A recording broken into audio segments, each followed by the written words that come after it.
A'udzubillahi minasyaitonirrajim. Bismillahirrahmanirrahim. Assalamualaikum warahmatullahi wabarakatuh. Allahumma shalli wa sallim wa barik ala sayyidina Muhammadin wa ala alihi wa ashabihi wa man tabi'ahum bi ihsanin ila yaumiddin. Amma ba'du. Walhamdulillahirabbil alamin.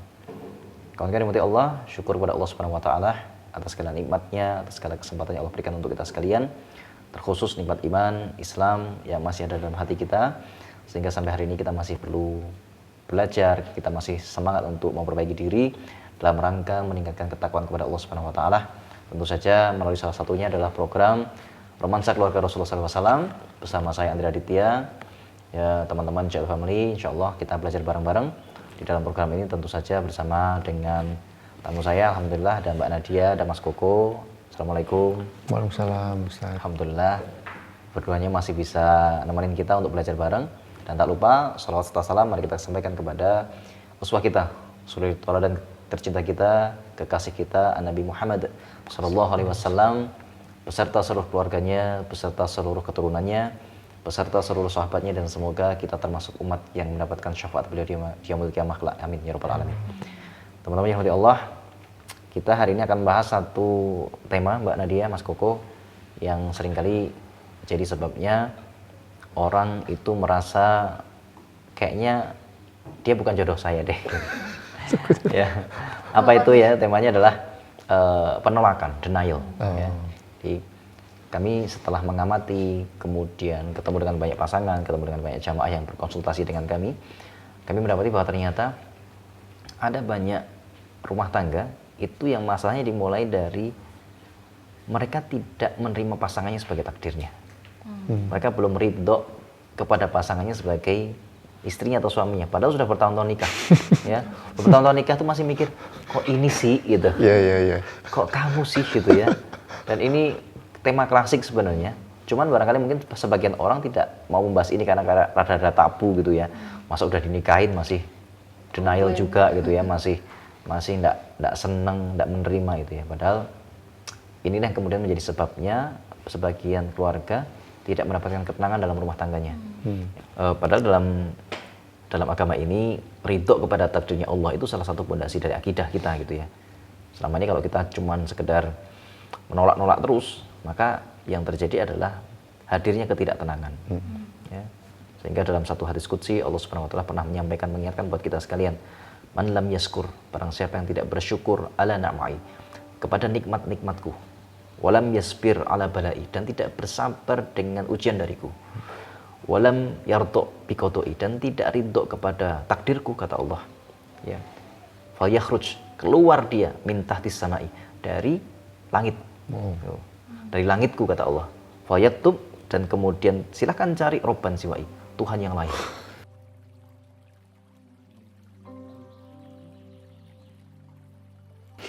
Itu kan diusir gitu ya.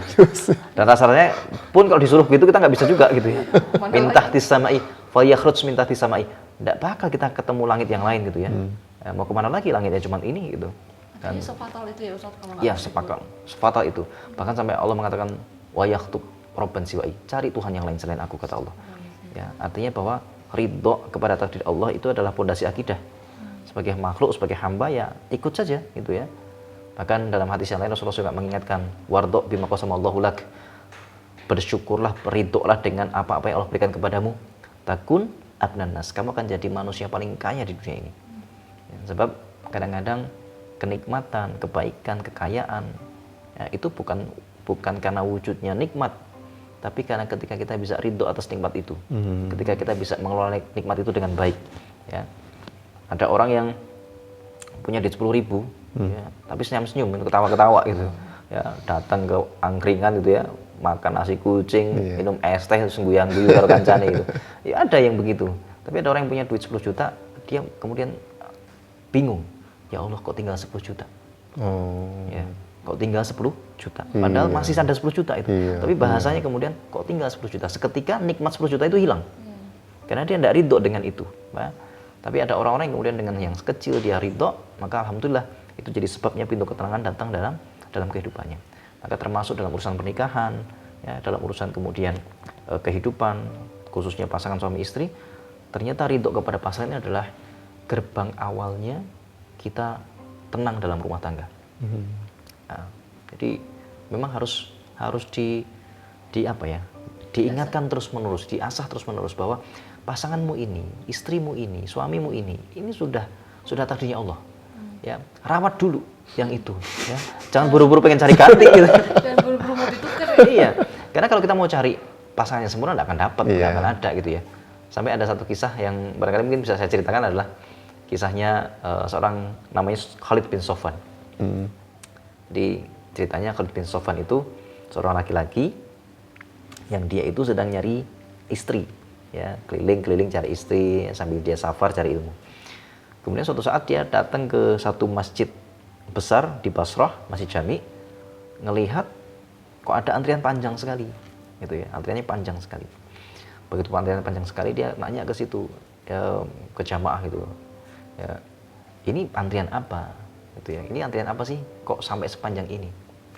Maka kemudian disebutkan oleh orang yang ditanya di situ, antrian ini ujungnya di sana ada seorang perempuan yang kalau kita butuh istri, calon istri, dia bisa mencarikan sesuai dengan keinginan kita. Nah, kalau bahasa kita mak comblang gitu kan. Ya. Akhirnya Khalid bin Sofwan merasa, kayaknya saya butuh nih. So, akhirnya dia minta izin, boleh nggak saya ikut ngantri? Oh ya boleh, ya siapa saja boleh ikut. Akhirnya dia ngantri, setelah ngantri maju, begitu sampai gilirannya setelah menunggu lama, ketemulah dengan si ibu-ibu tadi, si perempuan tadi yang dijanjikan katanya kalau ketemu bisa ngasih jodoh gitu, bisa nyariin jodoh.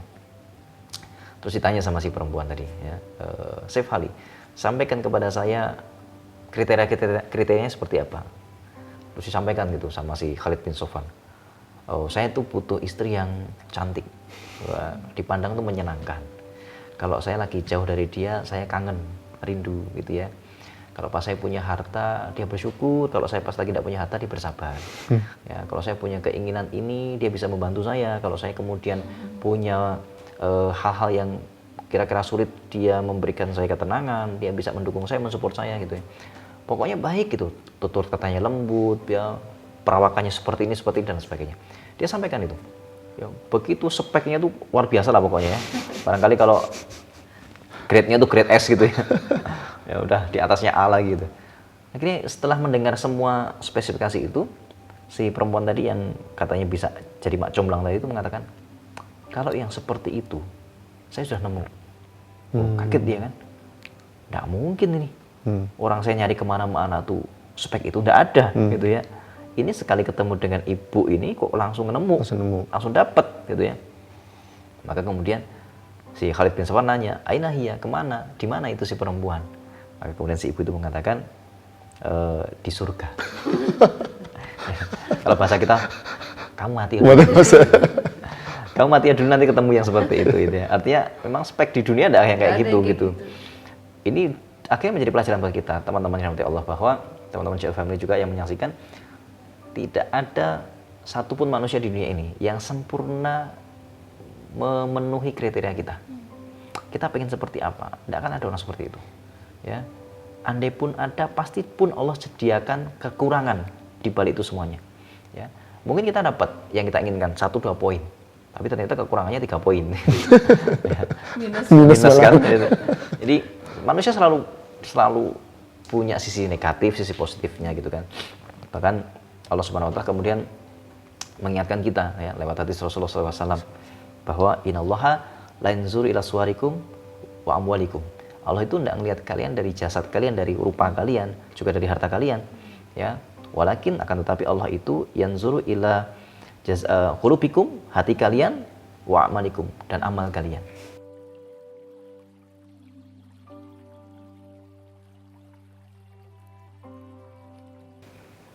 Kalau kita perhatikan hadis ini, kawan-kawan yang Allah, kenapa Allah kemudian menjadikan kriteria melihatnya Allah itu di 2 hal yang pertama tadi, ila suwarikum wa amwalikum. Allah tidak melihat kedua hal ini. Ya, Allah tidak melihat 2 hal ini. Tidak melihat jasad, tidak melihat rupa, juga tidak melihat harta. Kenapa demikian? Sebab ini adalah 2 hal yang condong untuk dilihat oleh manusia. Laki-laki condong melihat fisiknya perempuan, perempuan condong melihat hartanya laki-laki gitu ya. Bahkan zaman sekarang kalau mau cari calon itu yang dicek gajinya berapa. Iya. Kerja di mana? Kerja di mana. Bahkan kemarin ada tuh tren di sosial media itu kan. ketika ditanya, kamu pengen suami yang seperti apa speknya? Oh, yang gajinya minimal 30 juta lah, ya. Gajinya minimal 50 juta lah gitu. Dengan entengnya mengatakan seperti itu, artinya bahwa memang ekspektasi rata-rata orang ya hanya di dua hal itu. Kalau tidak di rupa, di harta. Ya. Makanya kemudian Allah menyampaikan bahwa justru yang kalian sering lihat, justru yang kalian sering jadikan indikator, itu Allah tidak lihat. Ya. Allah tidak butuh itu semua. Karena Allah yang Allah butuhkan, yang Allah lihat dari kalian adalah ila qulubikum, hati kalian, wa amalikum, dan amal-amal kalian. Ya, dan itu yang harusnya kita jadikan sebagai indikator terbaik untuk mencari pasangan. Kalau hatinya baik, amalnya sempurna, amalnya oke, ayolah kita bangun rumah tangga bareng-bareng gitu ya. Daripada kemudian kita hanya mengungkit sesuatu yang itu sifatnya sementara saja, ya, berupa sementara, wajah sementara gitu ya. Tergantung jenis skincare-nya apa, tergantung oplasnya di mana. Ya, oplasnya di mana, rutin facial lah. Wah, facial atau facial. rutin facialnya di mana, ya. Dan seperti itu macam-macam ya. Kalau ada dana ya, koran katanya kan kecantikan tergantung dari dananya. Bukan dari sananya. Bukan dari sananya kan gitu. Ini semacam hal yang yaitu sementara aja gitu. Termasuk dengan harta juga begitu. Harta akan ada masanya, ya. Bahkan kadang-kadang harta yang kita peroleh belum tentu juga yang kita nikmati. Ya, kita sudah peroleh banyak, ternyata Allah tidak izinkan nikmati.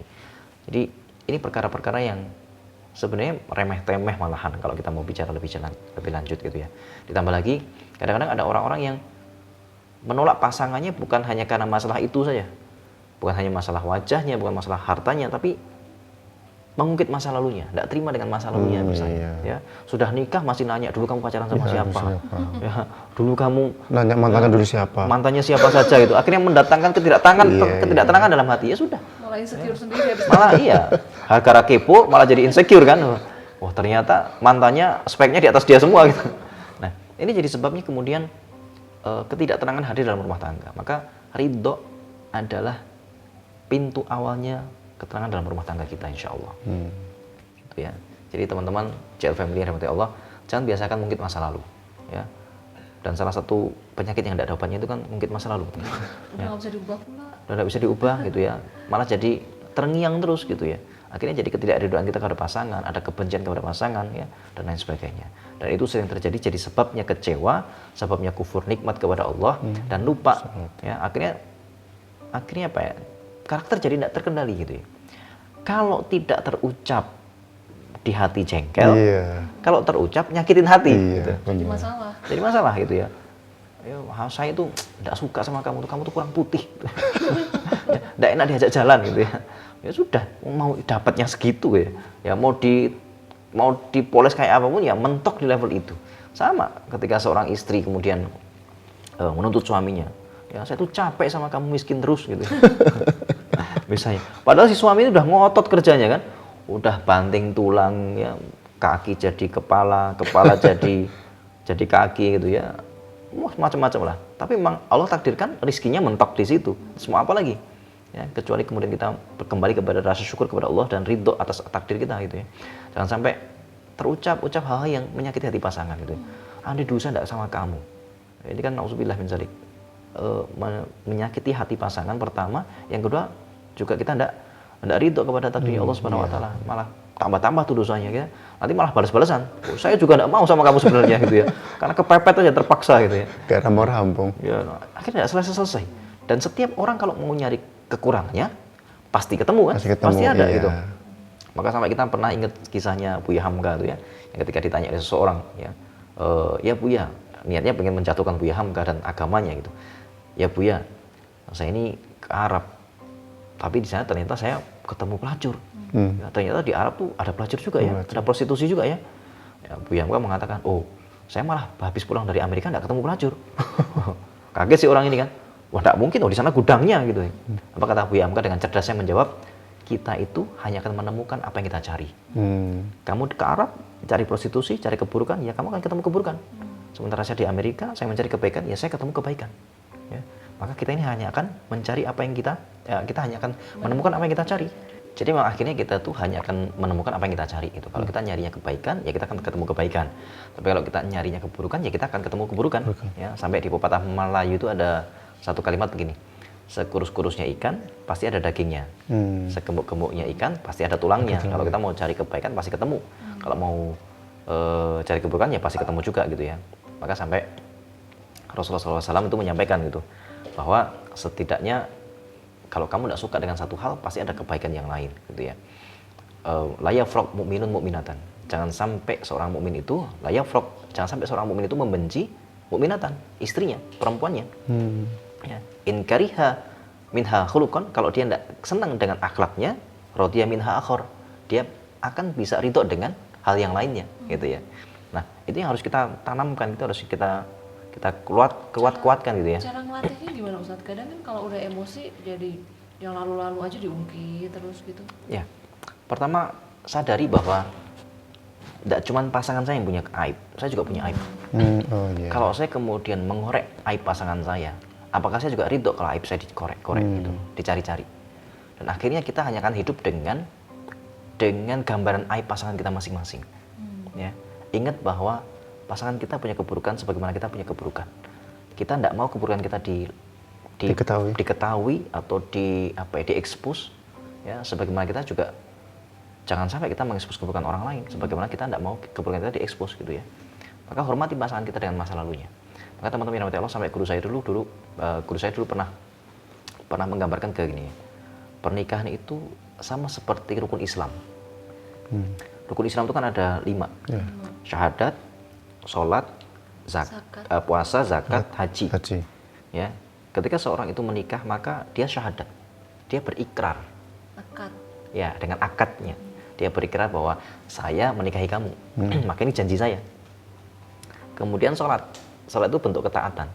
Maka ketika seseorang itu sudah menikah, maka harus ada bentuk ketaatan dalam hal baik. Kalau suami diingatkan yang baik, ya taatlah. Wong itu yang ingatkan istri, dan meskipun kita suami, kalau itu baik ya ikuti. Ya, sarannya baik gitu ya, Mas, Mbok potong gitu.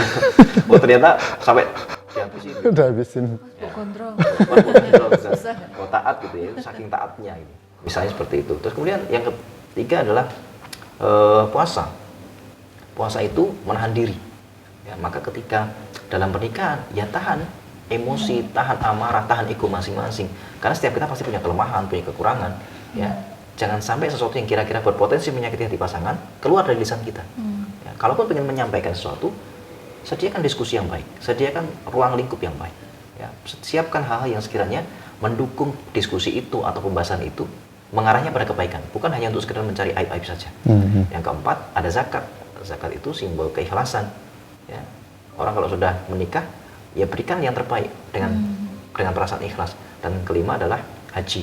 Dan dalam haji itu puncaknya setelah selesai semuanya ada tahalul namanya.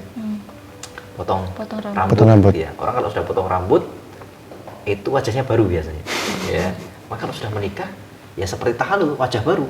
Jangan diungkit-ungkit lagi masa lalunya. Ya, karena kalau ungkit masa lalu, tentu pasti akan ada, dan kita justru akan malah jadi sakit hati karena keingintahuan kita itu. Maka di perkataan lain dari para ulama mengatakan gini, bahwa ketidaktahuan atas keburukan orang lain itu adalah nikmatnya Allah. Ketidaktahuan atas keburukan orang lain itu adalah nikmatnya Allah. Ya. Maka kalau tidak tahu, tidak usah cari. Kalau tidak tahu, tidak usah cari, tidak usah kepo gitu ya. Ya, bisa jadi mungkin istri kita tidak cantik, mungkin juga suami kita kurang ganteng atau kurang gagah dan sebagainya. Tapi meskipun kurang gagah, buktinya bisa pintar cari duit. Ya, gitu ya. Sebaliknya istri kita nggak cantik mungkin barangkali atau kurang menarik gitu. Tapi dalam hal lain dia jago, masakannya enak, beresin rumahnya jago gitu ya. Bisa didik anak-anak baca Quran, ya, ngajarin anak-anak baca Iqra, ya, ngajinya pinter, masya Allah, alhamdulillah dapat istri yang seperti itu gitu ya.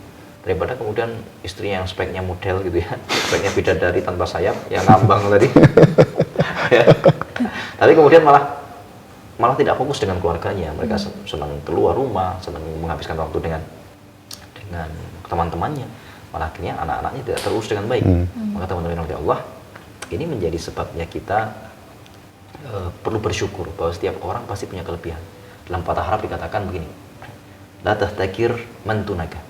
Hei manusia, jangan kalian itu menyepelekan orang lain. La tahtakir man tunaka. Jangan menyepelekan orang lain. Sebab apa? Falikuli syai'in maziyah. setiap perkara itu ada kelebihannya. Oh. Setiap perkara itu ada kelebihannya. Oleh kulli syai'in maziyah. Kita punya keburukan, pasti ada kelebihannya. Tidak mungkin tidak sama sekali. Ya, seolah-olah kok kalau ngelihat pasangan tuh nggak ada baiknya sama sekali gitu ya. Ada baik-baiknya. Iya, maka tugas kita adalah mencari itu. Cari itu gitu. Temukan sampai kemudian kita dapat dan syukuri sebagaimana Rasulullah tadi, radhiya minha akhar. Cari kebaikannya dan kamu pasti akan menemukan itu. Ya. Dan kalau sudah menemukan, kita makin sayang, makin cinta, kemudian makin mengapresiasi, makin menghormati. Yang terjadi adalah ketenangan, ya, kebaikan dalam rumah tangga. Dimulai dari ridho kepada pasangan kita, gitu ya. Jadi tugas kita adalah mencari kebaikan pasangan, kemudian munculkan kebaikan itu terus menerus sampai kita kemudian ridho dengan pasangan kita makin sayang dengan pasangan kita karena melihat kelebihannya saja, gitu ya. Orang kalau fokus pada kelebihan, insya Allah justru nanti Allah akan tambahkan nikmatnya itu kan. La in syakartum lazidanakum. Karena siapa yang bersyukur ditambah nikmat. Ya. Bisa jadi ditambah nikmat itu bukan ditambah secara jumlah, bukan ditambah kapasitasnya, tapi bisa jadi ditambah nikmat di situ adalah ditambah rasanya. makin sayang, makin cinta, kemudian makin hangat keadaannya. Karena kita ridho kepada pasangan kita gitu. Ya, dan ini perlu dilakukan oleh tidak cuma sekedar laki-lakinya, sekedar suaminya, sekedar istrinya, ya semuanya saling gitu ya. Suami juga ridho kepada suami, ya, suami ridho kepada istrinya, istrinya ridho kepada suaminya, dan salinglah membuat semuanya nyaman dengan persepsi yang selalu positif kepada pasangannya masing-masing. Kita meyakini dan menyadari bahwa dia punya kekurangan, sama seperti saya juga punya kekurangan. Saya tidak mau aib saya dibuka, sama seperti dia juga tidak mau aibnya dibuka. Kalau fokusnya ke kekurangan masing-masing, yang ada gesekan terus. Iya, gesek terus, dan akhirnya malah jadi konflik yang besar gitu ya. Karena yang sudah lalu ya sudah tidak ada obatnya gitu ya. Sebagaimana kata Sayyidina Umar, bahwa kekhawatiranmu, penyesalanmu tidak mengubah masa lalu, ya. Kekhawatiranmu tidak mengubah masa depan gitu. Kita menyesal seperti apapun, ini sudah masa lalu misalnya. Ya sudah. Salah satu caranya adalah ridho, berdamai dengan diri, gitu ya, berdamai dengan takdir Allah, menerima takdir Allah dengan cara terbaik, yaitu adalah dengan merawat yang ada, ya, menemani yang ada, dikelola yang baik yang ada. Siapa tahu kemudian dengan itu Allah tambahkan kebaikan-kebaikan di sisi yang lain. Terus kalau udah konflik Ustadz, terus sejauh mana kita harus mempertahankan hubungan itu Ustadz? Mempertahankan hubungan itu adalah sebenarnya tanggung jawab semuanya ya. Dan bagi saya pribadi, kemudian juga karena ngelihat kawan-kawan yang selama ini bergelut dengan konflik-konflik rumah tangganya gitu ya, saya selalu melihat bahwa sebenarnya ada lebih banyak rumah tangga itu yang berpisah atau bercerai itu hanya gara-gara kurangnya berjuang aja. Mereka terlalu cepat menyerah, ya, terlalu gampang merasa lelah dengan perjuangannya. Padahal kawan-kawan yang mati Allah, Islam itu agamanya pejuang. Islam itu agamanya para pejuang. Termasuk rumah tangga kita ini diperjuangkan. Maka sebelum membahas ini kawan-kawan JL Family khususnya, saya kalau boleh menasihatkan gitu ya. Dan ini saya praktekkan. Saya tuh setiap kali diminta untuk jadi penceramah nikah, ngisi khutbah nikah, itu saya seringkali kadang-kadang pakai nasihat gini ya. Begitu diminta untuk mengisi nasihat nikah, saya selalu sampaikan, ya para mempelai berdua yang sedang berbahagia, nasihat saya cuma satu, jangan cerai. Ya karena ujungnya apapun, ya ujung dari semua nasihat adalah kita pengen rumah tangga itu sakinah, langgeng kan, tenang-tenang aja kan, baik-baik saja. Orang tuh kayaknya gampang banget ya cerai gitu. Iya, dan kita lihat, bahkan kemarin saya lihat data di KUA gitu ya, di daerah saya gitu, perceraian terbesar itu terjadi di usia-usia awal pernikahan, 2 tahun, 3 tahun, kurang dari 5 tahun, itu kan ngeri sekali. Baru sebentar ya. Betapa mudahnya menyerah gitu. Padahal seharusnya pernikahan itu diperjuangkan. Pernikahan itu diperjuangkan. Maka siapapun teman-teman JL Family yang hari ini menyaksikan, termasuk kita semuanya jadi pelajaran, bahwa apapun yang terjadi sebisa mungkin perjuangkan pernikahan kita sebisa mungkin. Jangan sampai kita jadi bala tentaranya iblis, ya, yang kemudian senang dengan perpisahan kaum mukmin. Ya. Dan itu prestasi terbesarnya iblis kan, memisahkan dua orang kaum muslimin. Maka perjuangkan itu. Cuman kemudian bertanya tadi, sampai jam apa sih Ustaz? Ya, mana? Ya, kalau saya punya 2 indikator teman-teman. Pertama, ya, selama yang kita perjuangkan itu adalah akhirat, ada unsur-unsur akhiratnya, perjuangkan. Contohnya apa itu? Misalnya kita tahu mungkin keluarga ini berat, masalah di keluarga ini berat, tapi saya tahu suami saya masih jadi orang yang mengajak saya untuk bertauhid. Suami saya masih ngajak saya untuk berbuat baik. Suami saya masih jadi sebabnya saya bisa bertakwa kepada Allah dan menghalangi ibadah saya. Kemudian memfasilitasi ibadah saya dengan cara yang baik. Maka berarti ada potensi surga di situ. Kita melihat, wah anak-anak alhamdulillah meskipun keluarga punya konflik yang luar biasa, tapi anak-anaknya anak yang soleh solehah, mereka penghafal Quran, mereka sayang dengan orang tuanya, mereka mau doain orang tuanya. Maka ada banyak potensi surga di situ, ada potensi akhirat di situ. Itu bisa jadi alasan untuk Ya, alasan untuk berjuang gitu ya. Bertahankan. Masih ada kebaikan-kebaikan akhirat di dalam itu. Barangkali mungkin dengan pasangan yang masya Allah gitu ya. Itu jadi Masya Allah, Pak, astagfirullah. iya, masya Allah dan astagfirullah. Itu bikin kita jadi sering istighfar, jadi membuat kita terlatih patah hati, terlatih sabar, terlatih kemudian untuk malah menjadikan kita jadi rajin bangun malam karena mendoakan pasangan kita. Gitu ya. Iya. Ya Allah, pasangan saya lagi seperti ini, sedang barangkali mungkin tidak bikin saya nyaman, tapi dengan itu jadi sebabnya kita bangun malam, kita sholat tahajud, kita kemudian bermunajat kepada Allah, mendekat diri kepada Allah. Maka ternyata di balik semua ujian itu ada unsur akhiratnya, maka perjuangan dulu. Iya. Ya. Yang kedua, kalau kemudian di dalam perjuangan itu ada kebaikan setelahnya. Ya, contoh misalnya begini, ketika kita memperjuangkan pasangan kita, gitu ya, kita masih punya baik sangka bahwa dengan perjuangan ini, insya Allah dia bisa berubah baik, karena saya tahu dia orang baik. Ya, kan kita ini punya record ya, kita punya rekaman lah tentang pasangan kita itu seperti apa, track recordnya seperti apa. Oh, mungkin dia orang baik, hanya gara-gara 1-2 kejadian atau 1-2 kondisi dia jadi berubah seperti ini. Nah, saya masih punya harapan bahwa dia bisa baik dengan ini, dengan saya temani ya. Karena bisa jadi kawan-kawan yang Allah ya, teman-teman Share Family, ada orang-orang itu yang berubah bukan karena dinasihati, tapi karena ditemani. Ada yang seperti itu, dan saya pernah menyaksikan itu. Ada seorang suami yang keadaannya buruk gitu ya, pulang dalam keadaan selalu buruk, pulang malam keadaannya yang ya masya Allah gitu ya, dalam keadaan kadang-kadang hilang kesadaran gitu ya, kadang-kadang dipapah temannya. Dalam keadaan seperti itu, tidak pernah sholat selama 25 tahun, tidak pernah ngimami sholat istrinya, tapi istrinya tidak pernah kemudian menasihati dengan lisannya, kamu tuh yang sholat tuh ya, kamu tuh yang tidak pernah. Istrinya dengan tenangnya dia selalu mendampingi suaminya ya, suaminya butuh apa dibuatkan, suaminya bangun dalam keadaan sudah siang pun sarapan sudah tersedia gitu ya, masya Allah itu. Suami pulang malam dia tetap standby di ruang tamu, dibukakan pintunya kalau pas suami pulang, kadang-kadang seperti itu selama 25 tahun, sampai akhirnya dalam satu keadaan tertentu suaminya pulang dalam keadaan sakit, tidak cuma teler tapi sakit sakit tidak bisa ngapa-ngapain, wallahu alam kenapa gitu. Tapi justru dengan pendampingan dari istrinya itu, Allah bolak-balikan hati ternyata. Di malam itu Allah turunkan taufik dalam hatinya, Allah berikan hidayah dalam hatinya. Suaminya itu tiba-tiba mikir, ya, sama-sama kita tahu ya, muqallibal qulub gitu kan, Allah yang maha bolak-balikan hati. Dan malam itu dia mikir gitu, ya Allah, saya seburuk ini, saya sejelek ini, punya istri yang menemani saya sampai seperti ini. Dalam keadaan saya teler begini, mabuk begini gitu ya, istri saya itu nemenin saya, bikinin saya minum, masih ngelap badan saya, bersihin badan saya. Itu dilihat sama dia dengan kesadaran penuh ya, padahal sebelumnya dia pulang dalam keadaan teler tadi itu. Dia melihat dalam kesadaran penuh betapa dia harusnya bersyukur melihat istri yang seperti ini. Ya. Maka masya Allah itu Allah ubah dia dalam semalam, dan dia kemudian mau belajar agama, mau sholat, bahkan kemudian ujungnya mereka umrah berdua. Itu kan luar biasa. Dan itu 25 tahun.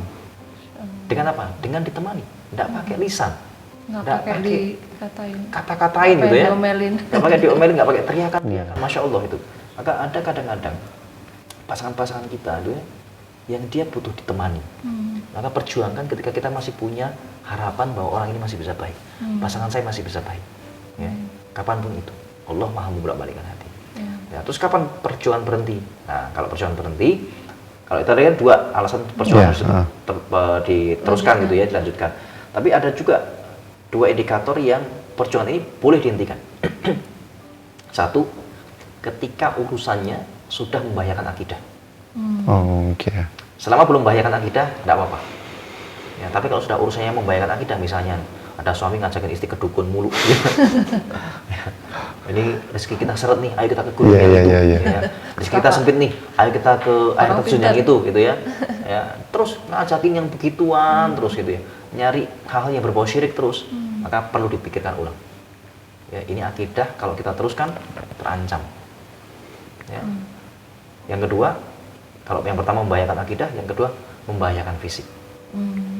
Ya, misalnya terjadi KDRT, ya, yang berpotensi kecacatan, yang berpotensi kemudian nanti membahayakan diri, maka boleh kita berpikir untuk menghentikan perjuangan itu. Kalau ini Ustaz, kan kadang tuh orang tuh ta'aruf itu kan cuma tahu baik-baiknya aja ya. Yang satu hanya ngomongin kebaikannya, yang satu juga yang ditonjolkan hanya kebaikannya aja.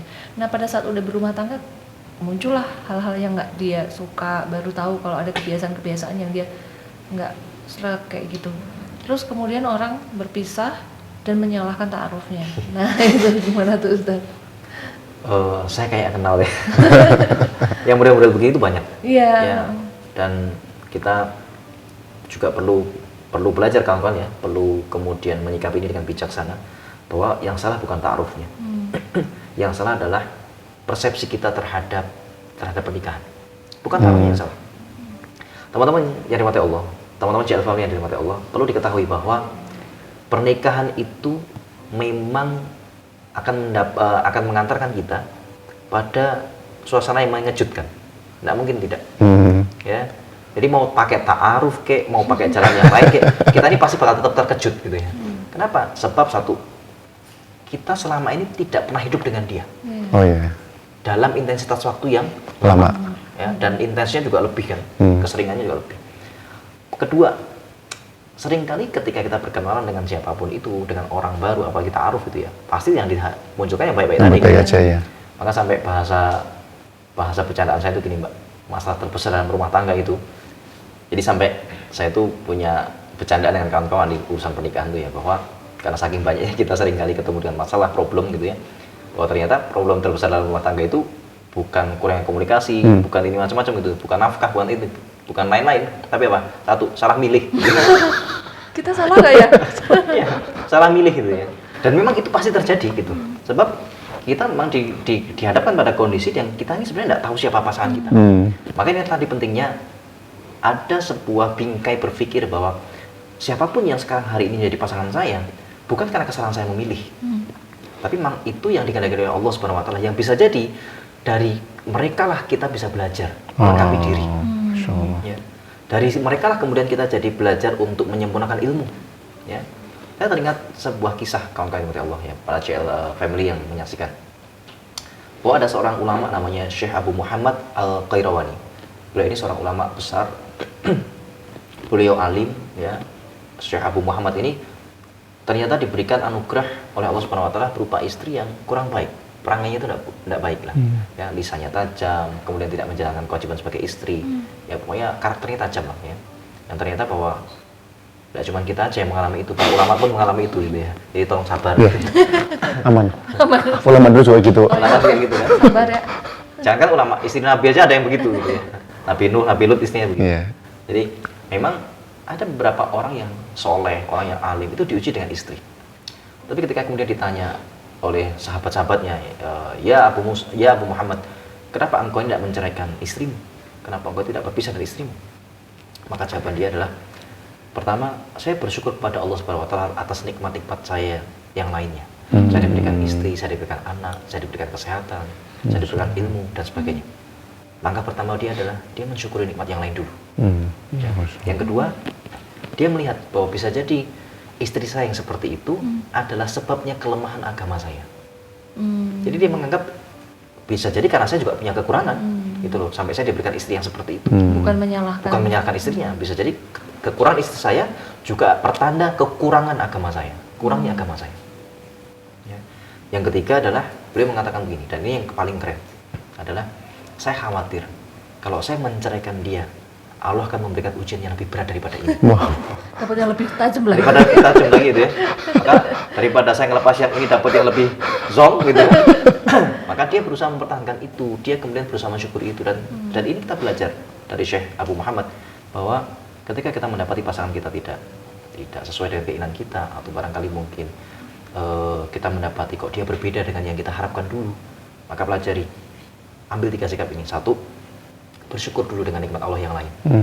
Bisa jadi pasangan kita yang cerewet itu, bisa jadi pasangan kita yang buruk itu adalah pasangan yang masih didambakan oleh saudara-saudara kita yang lain yang belum menikah. Yang jomblo. Yang jomblo gitu kan.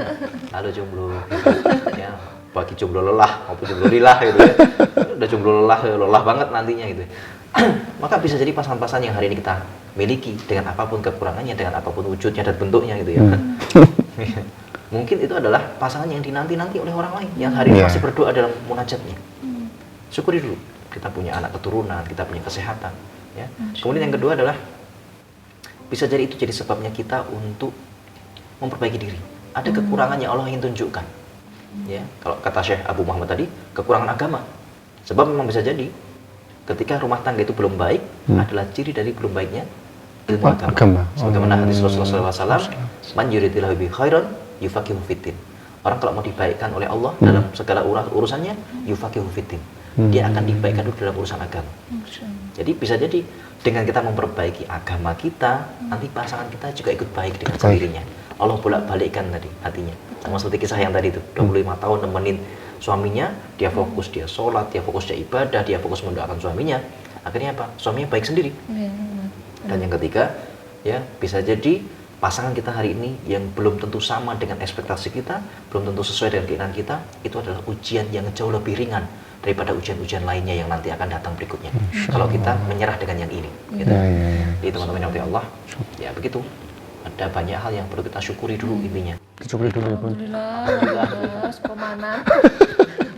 Minimal gitu kan, pemanan gitu ya. Syukuri dulu dengan yang ada. Itu kalau kata orang Jawa, witing tresno jalanan saka rano sing liya. Bener ya? Bener itu. Witing tresno jalanan saka rano sing liya. Ya, cinta itu berawal dari karena tidak ada yang lain gitu. Cuma kamu tok gitu ya. Karena nggak ada yang lain yang mau. Yang mau gitu ya. Ya sudah, syukuri dulu yang itu, kelola dengan baik yang itu, insya Allah nanti Allah akan berikan yang terbaik. Bukan dicarikan gantinya, bukan. Ya, berikan yang terbaik berarti gantinya Ustaz, bukan. Tapi dibaikan akhlaknya, dibaikan keadaannya. Mungkin bisa jadi, andai pasangan kita tidak dibaikan akhlaknya, kita dibesarkan kemaklumannya. Oh, Masya Allah. Ya wis lah maklum, kamu bisanya gitu. Ya. Ya, dibesarkan kemaklumannya. Maklum.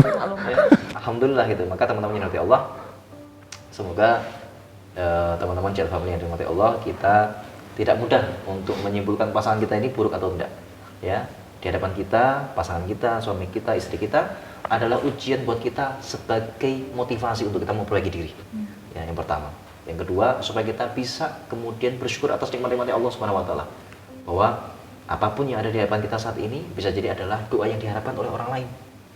Dan yang ketiga, tentu saja kita berharap kepada Allah, semoga ini adalah ujian yang paling pas buat kita. Karena Allah mengerti kita kurang di sholatnya, kita kurang di puasanya, kita kurang barangkali di zakatnya, di sedekahnya. Maka Allah berikan ujian berupa pasangan supaya kita punya penambal pahala lewat apa? Sabar kita, syukur kita, ridho kita, gitu ya. Udah kalah dengan sholat, udah kalah dengan puasa, masa sama pasangan masih nggak sabar juga, gitu. Udah mau pengen apa gitu, ayo gelut aja gitu. Sudah, jadi teman-teman yang dirahmati Allah, channel family yang dirahmati Allah, alhamdulillah. Semoga dengan obrolan singkat ini kita bisa mengambil pelajaran, mengambil hikmah dari apa yang kita obrolkan hari ini, dan semoga Allah hindarkan keluarga kita, anak keturunan kita dari masalah-masalah yang menyebabkan keluarga kita menjadi keluarga yang buruk dunia dan akhirat. Dan semoga kita berdoa kepada Allah, kita termasuk orang-orang yang kelak dikumpulkan oleh Allah Subhanahu wa taala di surganya Allah Subhanahu wa taala dengan keadaan terbaik, dengan pasangan kita, dengan anak keturunan kita, dan tentu dengan orang-orang yang kita cintai. Jadi saya cukup sekian teman-teman, sampai jumpa lagi di program Romansa Keluarga Rasulullah SAW bersama saya Andrea Aditya. Assalamualaikum warahmatullahi wabarakatuh. Waalaikumsalam warahmatullahi wabarakatuh.